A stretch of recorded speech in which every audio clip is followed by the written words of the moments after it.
Introduced in X-Force issue 88, Armageddon Man is one of the very first post-atomic mutants to live, but not with a power he could control. Sought by different mutants to fulfill their own selfish desires, Armageddon Man had a long and painful life. So today, we discuss the origins of this creator of natural disasters, who had appeared on the pages of comics for over 2 decades. Before we go into our explanation, we have a very small request. If you like our content, please support us by subscribing to our channel. This is a small click for you, but for us, it means a lot. Thank you. Let's begin. From cold storage to catastrophe, the origins of Armageddon Man. Due to his parents' exposure to radioactive elements, Armageddon Man became one of the first mutants in the post-atomic age. In 1959, Senator Owen Danville, then a soldier, subdued him by calling an airstrike, leaving him in a state of suspended animation for further study. This was followed by a young Armageddon Man's accidental destruction of the town of Magic Mirror in New Mexico, creating an earthquake with the help of his powers, which led to the death of 212 innocent people. 40 years after this incident in 1999, the X-Force were enlisted under the control of Paradigm from the group of New Hellions and arrived at the out-of-commission Summerfield Canyon nuclear power plant in Central California to release Armageddon Man. King Bedlam had planned to use Armageddon Man's power to create natural disasters to threaten the government with the destruction of the West Coast and make them agree to his demands. King Bedlam got Senator Owen Danville kidnapped and made him arrive at Summerfield Canyon to force him to put forth the New Hellions' demands in the White House about wanting mutants to be given equal status in society as humans,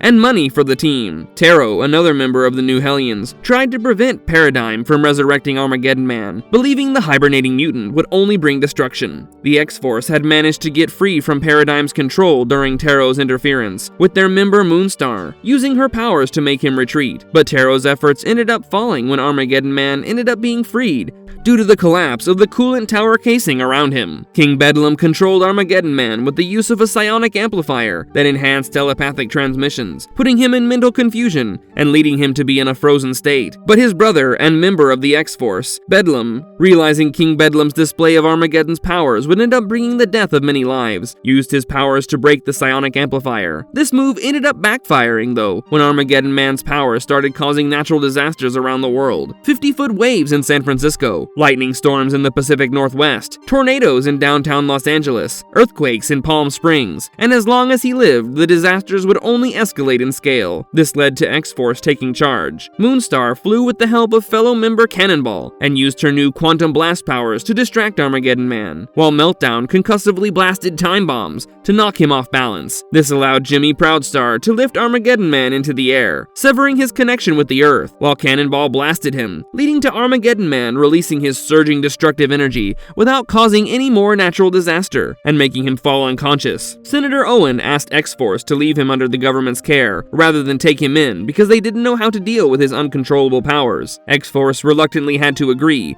but made Senator Owen promise to take better care of Armageddon Man than before, threatening to be a greater threat to him than the New Hellions in case the promise was broken.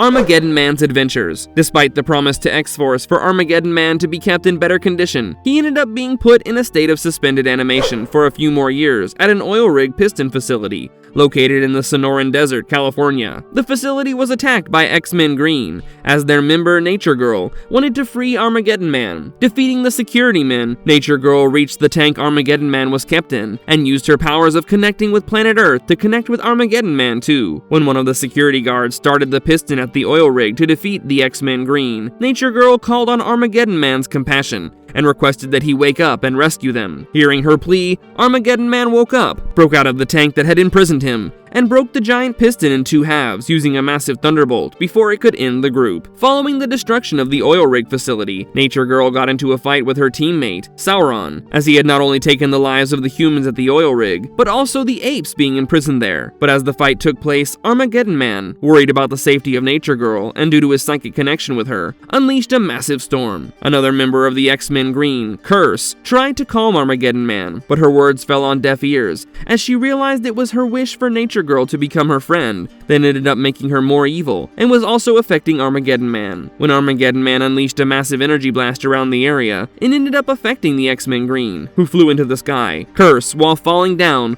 reverted her wish to Nature Girl to become the person that she used to be before their friendship. However, in the end, Curse ended up falling to her death in the rubble, and Nature Girl had to mourn the loss of her close friend. After this, Armageddon Man and Nature Girl went on to recruit more allies, choosing a potential candidate in Gwen Warren, aka Spider-Girl, whom she knew from when Gwen was a student at Jean Grey's school. Nature Girl sent a raccoon, snake, and bats to her building, triggering Gwen's giant spider transformation. When police arrived to stop Gwen, Armageddon Man used his lightning blast to keep the police at bay, while Nature Girl convinced Gwen that with X-Men Green, she would have a family who accepted her completely. With Spider-Girl recruited into the team, the trio made Horticulture their first target, as Nature Girl believed them to be responsible for Curse's death. The trio arrived at Substratum, and was able to defeat all security measures set by Horticulture, but they retaliated by attacking Spider-Girl's giant spider form with Flesh Eaters. Nature Girl managed to control the Flesh Eaters, and send them back to attack the Horticulture team. When another member of Horticulture, Lily Lamus, brought out a gun filled with genus compound that could lead the mutants to devolve into humans, Nature Girl asked Armageddon Man to release his powers. Armageddon Man created a giant thunderblast, firing oceans and soaring through the skies. Horticulture member Augusta Bromes used this instance to copy Armageddon Man's powers, while Lily Lamus blasted genus compound at him, causing him to turn human. Armageddon Man was initially feeling glad for being able to get rid of his destructive powers, mentioning that he felt light and no more chaos inside his head. But that happiness didn't last long, when Lily Lamus blasted him a second time with genus compound, which caused Armageddon Man to devolve once more into an extinct lemur. Shortly after this, Horticulture made their escape due to the collapse of the headquarters, and X-Men Green too had to escape. Armageddon Man remained with X-Men Green during their hiding in Santo Marco until Nature Girl's final plan was put into motion. The real X-Men arrived to face X-Men Green when they released the mutant devolving genus drops over the innocent citizens of Niagara Falls, turning them into extinct lemurs similar to Armageddon Man. When Nature Girl confronted Marvel Girl and found out that the X-Men found them because of Spider-Girl, Nature Girl ended up unleashing her powers to their fullest potential, which killed Armageddon Man in the process. Following the defeat of Nature Girl, Marvel Girl promised that Armageddon Man would be resurrected. Armageddon Man's mastery over nature's fury and towering transformation. Armageddon Man's powers give him the ability to create any type of natural disaster, and also affect the weather, leading to storms, hurricanes, tsunamis, and earthquakes. He's also highly durable physically, along with possessing a lot of strength. The longer the Armageddon Man kept using his power, the more he grew in size and strength. Despite his large size, Armageddon Man has great reflexes, allowing him to easily hit a cannonball out of the air. Armageddon Man also feeds off and emits radioactive energy. He recycles this radiation the longer he uses his powers. His powers are also believed to have given him the ability to psycho-empathetically unite with the Earth, allowing him to have meteorological effects on his surroundings.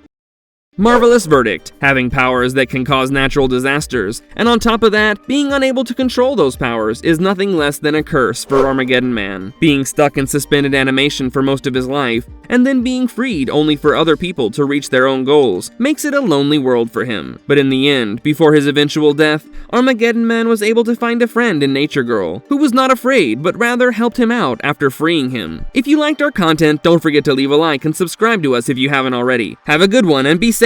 Thanks everyone.